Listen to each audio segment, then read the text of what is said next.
Pane Ježišu Kriste, uznávame ťa za kráľa sveta. Všetko, čo bolo stvorené pre teba, bolo stvorené. Rob teda so mnou podľa svojho práva. Obnovujem svoj krstný sľub. Zriekam sa zlého ducha i všetkej pýchy jeho, i všetkých skutkov jeho a sľubujem, že budem žiť ako príkladný kresťan.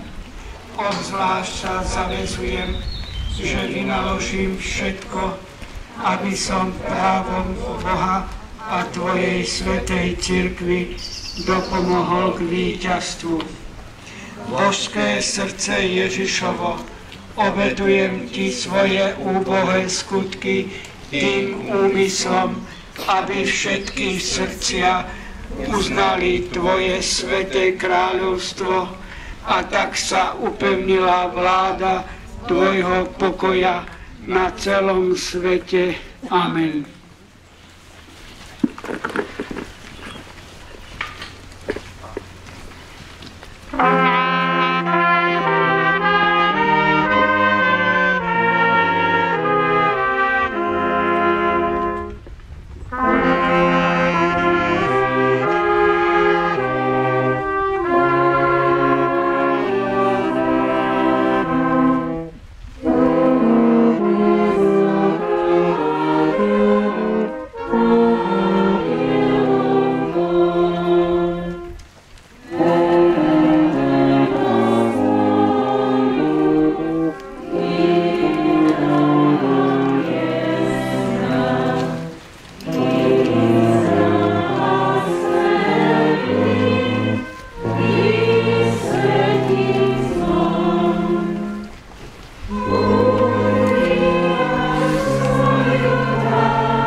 Ako?